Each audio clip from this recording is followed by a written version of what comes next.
Facts you didn't know about KFC. Made by another channel. It has been advertised that KFC's original recipe has a secret blend of 11 herbs and spices. But not many are aware that the recipe, along with some of the ingredients, are locked in a vault at the company's headquarters in Louisville, Kentucky. The secret recipe has never been patented because the company knows that patents expire, leaving their heavily guarded secret open to the public. In order to ensure the recipe remains secret, half is produced by Griffith Laboratories and then given to McCormick, who then add the remaining ingredients to the batch. Many have tried to decipher the ingredients by reverse engineering, but none have been able to successfully match KFC's flavor. KFC was one of the first franchises to move into Asian markets. Initially, the company's slogan was a little creepy. When the American fast food giant opened their first restaurant in Beijing in 1987, they accidentally translated KFC's 55-year-old famous slogan, "Finger licking good," to "We'll eat your fingers off." People of the Chinese city were taken aback, to say the least, at such cannibalistic marketing. But soon the mistakes were caught, and now KFC is the most popular Western fast food chain in China, with more than 4,500 outlets. It's so popular there that you can even get it delivered to your door. The man behind Colonel Sanders is actually Harlan Sanders. He was indeed a colonel, but not of the U.S. military, as many people have assumed over the years. He was given the honorary title of colonel by Kentucky's governor, Ruby LaFoon. The title was given to him as a reward for his accomplishments in service to the state of Kentucky. When Colonel Sanders passed away back in 1980, flags on every Kentucky state building flew at half-mast in his honor for 4 days. If you want to get your hands on some of Colonel Sanders' personal memorabilia, you're going to have a nice bank balance. His trademark white suit, including the black string tie, was purchased at auction by the president and chief executive of Kentucky Fried Chicken Japan, Masao Charlie Watanabe. For the ensemble, he threw down a hefty $21,510. After placing the winning bid, he tried on the suit right then and there in the auction house, sporting a huge grin. He also snagged up the Colonel's 1973 Kentucky driver's license for $1,912. According to Watanabe, Colonel Sanders is widely famous in Japan, with most of the franchises erecting statues of him out in front of the stores. As important as the Colonel was to KFC, another man by the name Leon Pete Harmon was equally integral. He was the first man to franchise the KFC brand chicken at his hamburger joint. It was an instant hit, and the two men started opening restaurants around the country. Things really started to take off when Harmon came up with the idea to sell the chicken in the now iconic red and white striped buckets. 14 pieces of chicken, 5 rolls, and a pint of gravy was sold for $3.50. Even in the 1950s, that was a steal. Harmon was also responsible for their famous slogan, "Finger licking good." Harmon went on to operate more than 200 KFC locations in 4 states.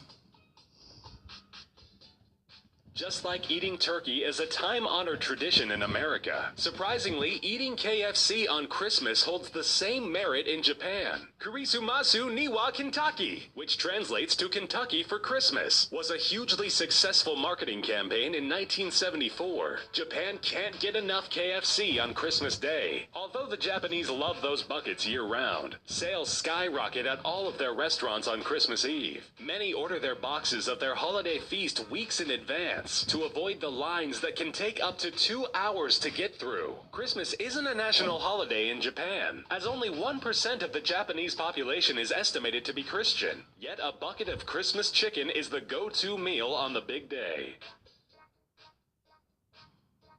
Americans are always trying to abbreviate long titles, so over the years, instead of saying Kentucky Fried Chicken, people would call it KFC. In 1991, the KFC name was officially adopted, but not for the aforementioned reason. President of KFC United States, Kyle Craig, admitted the change was an attempt to distance the chain from the unhealthy connotations of fried. During the late 80s and early 90s, America was gravitating toward more health-conscious food choices. KFC execs knew that having the word fried prominently in the name would deter some consumers. At the time, some marketing analysts questioned the wisdom of shedding a well-known name, but all they did was slap the face of Colonel Sanders on the bucket, and the problem was solved.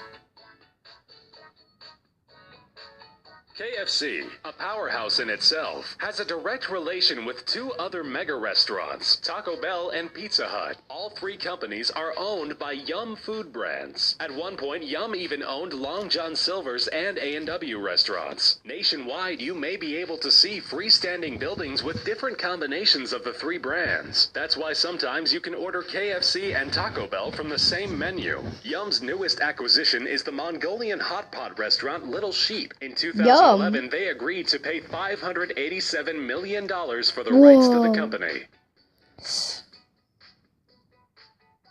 Colonel Sanders once shot a man over a billboard. Sanders' gas station competition, Matt Stewart, would paint over his sign to deter potential customers from visiting his business. When Sanders discovered Stewart painting over the sign, he and two of his employees ran to catch him red-handed, heavily armed. Shots rang out from each of the men. In the resulting gunfight, one of Sanders' employees was killed. Sanders then shot Stewart in the shoulder in retaliation. The incident gave Sanders complete control over the gas station market in the area, after his competition was sent to jail for murder.